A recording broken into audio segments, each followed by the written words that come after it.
नमस्कार मित्रों, मैं सीमा सिंह। मित्रों, कल ही ये एनआई कोर्ट से मालेगांव ब्लास्ट केस का फैसला आ गया 17 साल के बाद। जब ये केस लागू हुआ था तब कांग्रेस की सरकार थी और केंद्र में मनमोहन सिंह प्रधानमंत्री थे। ये केस 2008 में आया था, जिसमें मुख्य आरोपी ये प्रज्ञा ठाकुर, जो अभी बीजेपी की भूतपूर्व सांसद है, और एक है कर्नल पुरोहित। तो ये दोनों तो हिंदू थे। तो मालेगांव ब्लास्ट में 6 लोगों की मौत हो गई थी। तो फिर कांग्रेस सरकार ने 7 लोगों को आरोपी बना के जेल में डलवा दिया और उनके सबूत जो भी थे सब पेश किया। तो 17 साल के बाद जब इसका फैसला आया तो चौंकाने वाला आया, क्योंकि 7 आरोपी को कोर्ट ने बरी कर दिया। और 2008 में कांग्रेस की सरकार ने पहली बार भगवा आतंकवाद, हिंदू आतंकवाद की थ्योरी गढ़ी थी कि भाई हिंदू भी आतंकवादी होते हैं, भगवा आतंक भी हो सकता है। और इसमें प्रज्ञा ठाकुर का भी हाथ है, कर्नल पुरोहित का भी हाथ है। कर्नल पुरोहित सेना में थे, तो उन पे आरोप लगा कि वो कर्नल पुरोहित सेना से 80 किलो RDX चुरा के यहाँ लेके आए थे, मालेगांव लेके आए थे, वहाँ पे ब्लास्ट करवाया था। जो कोर्ट ने जांच किया, पुलिस ने जांच किया, तो सब झूठ साबित हुआ। कर्नल पुरोहित बरी हो गए। सेना ने हम मना कर दिया कि हमने तो कोई RDX यूज़ ही नहीं किया। और प्रज्ञा ठाकुर के खिलाफ भी कोई सबूत नजर नहीं आया, मतलब साबित नहीं कर पाए। तो कोर्ट ने बोल दिया कि हम शक के आधार पर हम किसी को आरोपी तय नहीं कर सकते। उनके सबके बैंक डिटेल्स भी चेक हुए, कर्नल पुरोहित के भी बैंक डिटेल्स चेक हुए। तो कोई ट्रांजैक्शन नहीं था कोई बड़ा, सारे वही बाहर से कोई फंड वगैरह नहीं आया था उनके, सब वही घरेलू खर्चे थे। तो पर बोलते हैं, ऐसा मीडिया में ऐसा आ रहा है कि कांग्रेस सरकार ने पूरी कोशिश की थी कि हिंदू आतंकवाद की थ्योरी गढ़ी जाए, इन लोगों को फंसाया जाए। और प्रज्ञा ठाकुर ने तो मीडिया में आके बोला कि मुझे 24 दिन तक खाना नहीं दिया गया, मेरी रोज़ पिटाई होती थी बेल्ट से, इसमें मूठ लगे होते थे। और जब उसकी पिटाई होती थी तो उसको बहुत गंदी गंदी गालियाँ दी जाती थी। ऐसा मीडिया में है, मैं नहीं कह रही, ऐसा मीडिया में है। तो और मतलब उसको इतना मारा गया कि उसको हॉस्पिटल में भर्ती होना पड़ा। अब उसने बोला, प्रज्ञा ठाकुर ने बोला कि अगर मैं अस्पताल में भर्ती नहीं होती तो मेरी जान भी जा सकती थी। और उसको बहुत प्रताड़ित किया जाता था। और कर्नल पुरोहित भी बहुत सच्चे ईमानदार वो थे, सेना में थे, ऑफिसर थे। तो उन पे भी गलत आरोप लगाया गया। 17 साल तक कर्नल पुरोहित और प्रज्ञा ठाकुर के साथ अन्य 7 लोग जिल्लत भरी ज़िंदगी जी रहे थे, क्योंकि उन पे आरोप था कि तुम आतंकी हो। अपमान सहना पड़ा 17 साल तक। और तो वही ये लोग बोल रहे हैं कि क्या हमारे वो 17 साल वापस आ जाएंगे, जो हमने वो अपमान सहा वो कोई उसको धो देगा? जो हमने ज़िंदगी के इतने साल जेल में काटे वो कोई वापस लौटा देगा?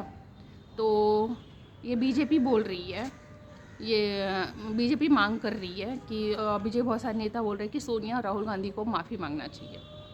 तो मीडिया ने राहुल गांधी से सवाल किया कि भाई आप मालेगांव ब्लास्ट पे क्या कहना चाहेंगे कोर्ट के फैसले पे।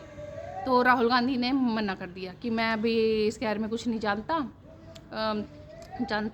इस केस के बारे में क्या फ़ैसला आया मैं बाद में बोलूँगा। मतलब कि राहुल गांधी ने कुछ भी बोलने से मना कर दिया। और ये बीजेपी वाले आरोप लगा रहे हैं कि दिग्विजय सिंह जो कांग्रेस के हैं, उन्होंने आरोप लगाया था उस टाइम में 2008 में कि हिंदू आतंकवादी होते हैं, ये भगवा आतंकवाद की शुरुआत है। अब दिग्विजय सिंह ने भी पलटी मार दी। दिग्विजय सिंह बोल रहे हैं कि नहीं, आतंकवाद का कोई धर्म नहीं होता। हाँ, ये बात सही कि आतंकवाद का धर्म नहीं होता। आतंकवादी तो कोई भी हो सकता है। पर तब दिग्विजय सिंह ने ये बोला था, ये चीज़ रिकॉर्ड में भी है। तो अब बीजेपी हमलावर है कांग्रेस के ऊपर। अब कांग्रेस अपना डिफेंड नहीं कर पा रही, डिफेंस नहीं कर पा रही कि हम क्या बोले क्या नहीं बोले। तो चलो अच्छा हुआ प्रज्ञा ठाकुर बोलते कि प्रज्ञा ठाकुर पे इतना अत्याचार हुआ था कि उसकी रीढ़ की हड्डी टूट गई थी, वो व्हील चेयर पे घूमती है। तो पिछली बार तो बीजेपी ने प्रज्ञा ठाकुर को 2019 में वो दे दिया था टिकट, तो वो भोपाल की सांसद बन गई थी, पर इस बार टिकट नहीं दिया। चलो कोई नहीं, आज नहीं तो कल बनी जाएगी। तो जो भी है, प्रज्ञा ठाकुर साध्वी है, भगवा कपड़े पहनती है, सनातनी है, उसका सादा जीवन उच्च विचार। और कल ही जब ये कोर्ट का फैसला आया तो बहुत लोगों ने बयान दिया, बीजेपी से भी बयान आए, कांग्रेस की तरफ से भी बयान आए। ओबीसी तो फैसले पे ही सवाल उठा दिया कि नहीं, गलत फैसला है, एनआईए ने ठीक से जांच नहीं किया, सरकार की मिली भगत है, फलाना ढिंकाना पता नहीं क्या क्या। तो जब ये मालेगांव ब्लास्ट केस का वो जब फैसला आया तो बीजेपी में खुशी की लहर थी। बीजेपी लड्डू बांट रही थी, मिठाइयाँ बांट रही थी, पटाखे छोड़ रहे थे, और जहाँ जो मतलब बरी हो गए थे, बाइज्जत बरी हो गए थे, वहाँ भीड़ हो गई, ढोल नगाड़े बजने लग गए, और ये मीडिया में न्यूज़ चलने लग गया कि प्रज्ञा ठाकुर को बरी कर दिया गया। वहीं उमा भारती जो बीजेपी के मध्य प्रदेश की पूर्व मुख्यमंत्री थी, वो भी भावुक हो गई, वो भी रोने लग गए कि ये हिंदुत्व की जीत है, ये सनातन की जीत है, सनातन को कोई बदनाम नहीं कर सकता, हिंदू को भी आतंकवादी नहीं हो सकता।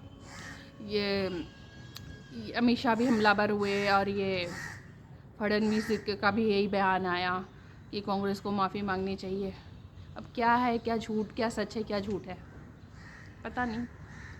ठीक है, तो जो भी होता है अच्छे के लिए होता है। हाँ, ये हो सकता है कि ये हाँ, जिनकी फैमिली मरी है वो क्या पता सुप्रीम कोर्ट में अप्लाई करते, और जो लोग मरे उनको 2-2 लाख का मुआवजा मिलेगा।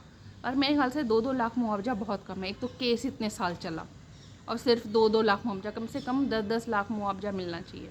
जो भी हमारे मुस्लिम भाई मरे हैं उसमें उनको 10-10 लाख मुआवजा मिलना चाहिए, घायलों को सिर्फ 50-50 हज़ार, घायलों को कम से कम 2-2 लाख मिलना चाहिए, क्योंकि इतने साल कोर्ट में केस लड़ा तो उनका पैसा भी खर्चा हुआ ही होगा, तो मुआवजा तो सभी को मिलना चाहिए था। ठीक है, चलो अब जो कोर्ट ने फैसला सुना दिया। अब देखते हैं कि इसको सुप्रीम कोर्ट में कौन चुनौती, कोई ना कोई तो देगा ही देगा, ऐसा तो नहीं है कि नहीं देगा, क्योंकि राजनीतिक दलों को शांति नहीं मिलती है, हर चीज़ में वो करने लग जाते हैं, हर चीज़ में हिंदू मुस्लिम ढूंढने लग जाते हैं। ठीक है, तो ये तो मैं वो बोल रही हूँ ना जो न्यूज़ में आ रहा है। ठीक है, तो मित्रों प्लीज़ मेरा चैनल सब्सक्राइब कीजिए, मुझे आइडिया दीजिए कि मैं और आगे किस चीज़ पे वीडियो बनाऊँ। ठीक है, अभी मैं बोलना सीख रही हूँ, अभी मुझे बोलना नहीं आता है। जय श्री राम।